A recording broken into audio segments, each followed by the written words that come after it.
अचानक से जिनपिंग बदल क्यों गया है? चाइना पहले जो भारत को धमकी दे रहा था वो कल से भारत से गुहार क्यों लगा रहा है? और यहाँ तक कि अचानक अपने जासूसी जहाज का रूट भी क्या बदल लिया है? जानेंगे चाइना के अंदर क्या कुछ चल रहा है। आइए जानते हैं इन खबरों को विस्तार से। इस वक्त बात करें ना तो चाइना के अंदर जो प्रदर्शन चल रहा है उस प्रदर्शन को एक मौके की तरह भुना रहे हैं वेस्टर्न देश और इस मौके को हाथ से जाने नहीं देना चाह रहे हैं। इसका सबसे बड़ा एग्जाम्पल देखिए, चीन में जो ये फैला है, इस फैलने के बाद जो कड़ी पाबंदी लगाई गई है इसके खिलाफ का प्रदर्शन अब अमेरिका तक पहुंच गया है। इन प्रदर्शनों के समर्थन में अमेरिका में व्हाइट हाउस के पास रविवार को करीब 200 लोग इकट्ठा हो गए, मोमबत्तियां जलाई, चीन को आजाद करो के नारे लगाए। अब चीन को आजादी किससे चाहिए? तो यहाँ पर जो लोग खड़े थे वो मांग रहे थे कि चीन के राष्ट्रपति शी जिनपिंग सत्ता छोड़ें,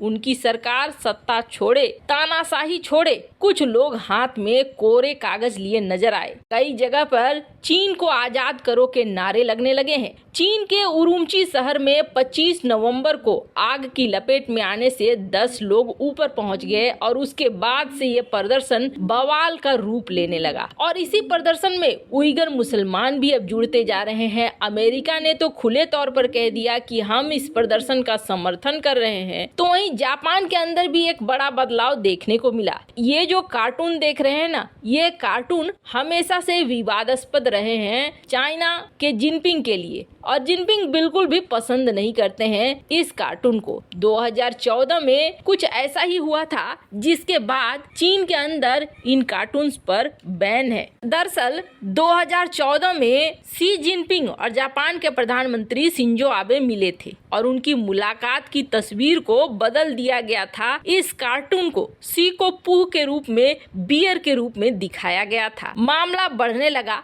मजाकिया पोस्ट और ज्यादा होने लगा, जिसके बाद 2017 में बैन लगा दिया गया। शी जिनपिंग को पूह बियर से जोड़ने वाले कंटेंट को भी गैर कानूनी घोषित कर दिया गया। और सिर्फ इतना ही नहीं, साल 2018 में चीन में इस कार्टून पर बनी फिल्म को भी बैन कर दिया गया। 2013 से ये मजाक बनना शुरू हुआ था जब बराक ओबामा और शी जिनपिंग की ये तस्वीर वायरल हो गई थी। दोनों को कार्टून के रूप में दिखाया गया था। पर ये सब बातें हम आज क्यों कर रहे हैं? आज इसलिए कर रहे हैं कि इस प्रदर्शन में एक बार फिर से cartoon character Winnie the Pooh bear की एंट्री हो गई है। जापान के डिज्नी स्टोर ऐसी टी शर्ट और कई सामान को बेच रहे हैं जिसमें बच्चों का ये पसंदीदा कार्टून पूह बियर अपने हाथ में एक सफेद सीट पकड़े हुए। सफेद सीट कुछ याद आया, चीन में प्रदर्शनकारी भी इसी तरीके का सफेद सीट पकड़े हुए हैं। यानी जिनपिंग के खिलाफ विरोध का एक सिंबल बन गया है ये सफेद सीट। और अब इस कार्टून का इस्तेमाल किया जा रहा है जिनपिंग के विरोध के रूप में। तो चाइना के अंदर हालात इस वक्त बहुत ज्यादा बुरे हो गए हैं। अब जो एक्सपर्ट कहते हैं कि अगर लॉकडाउन खोलेगा तो 20 लाख से ज्यादा लोग मारे जाएंगे। चाइना सरकार के लिए स्थिति बहुत मुश्किलों भरी हो रही है।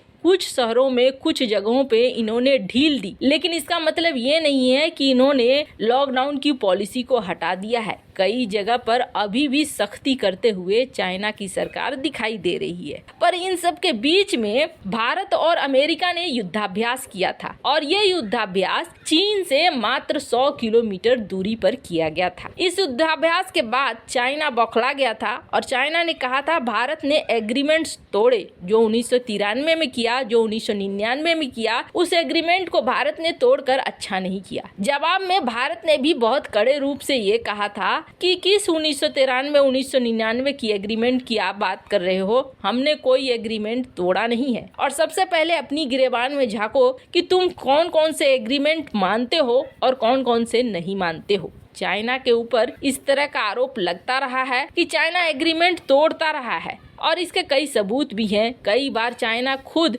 युद्धाभ्यास के लिए बहुत सारे हथियारों को जमा कर लेता है तो कई बार डराने के लिए जमा कर लेता है। भारत ने ये जवाब जैसे ही दिया चाइना को समझ में आ गया कि भारत पीछे हटने वालों में से नहीं है और भारत ने अरुणाचल प्रदेश में सड़क का उद्घाटन करना शुरू कर दिया। कई तरह के इंफ्रास्ट्रक्चर भी अब रेडी हो गए हैं। कहा तो ये जाता है कि अगर भारत और चीन में लड़ाई होती है ना, तो भारत को बहुत आसानी होगा अपने सैनिकों को और अपने सामानों को पहुंचाना और युद्ध के वक्त भारत को बहुत ज्यादा फायदा भी मिलेगा। भारत को बढ़ते हुए भी देख रहा है चाइना। अब चाइना को टेंशन होने लगी है और चाइना ने अपने सुर बदलने शुरू कर दिए। इसका एग्जाम्पल है गोबर टाइम्स। गोबर टाइम्स ने लिखा है कि सुनो भारत, दरअसल अमेरिका जो है ना, हम दोनों को लड़वाना चाह रहा है। चीन और भारत को लड़वाना चाह रहा है और तुम सोच रहे हो कि अगर तुम मुझसे लड़ोगे तो अमेरिका तुम्हें साथ देने आएगा,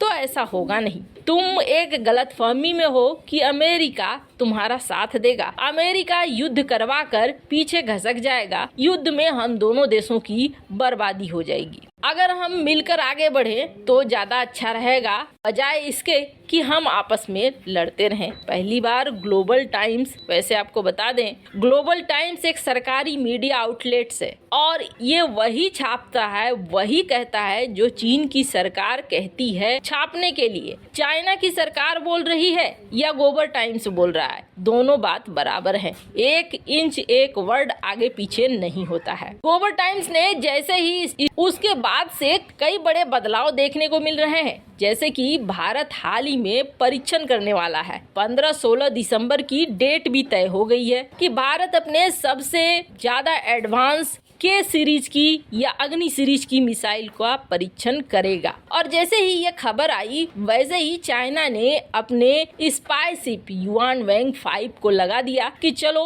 हिंद महासागर में पहुंचो और हिंद महासागर में पहुंचकर ट्रैक करो भारत के इस मिसाइल को। भारत ने नोटम जारी कर दिया था। नोटम जारी करते ही चाइना को इस बात का पता चल गया कि भारत अपने किसी खास मिसाइल का परीक्षण करने वाला है। अब चाइना के स्पाई शिप इधर की ओर मुड़े।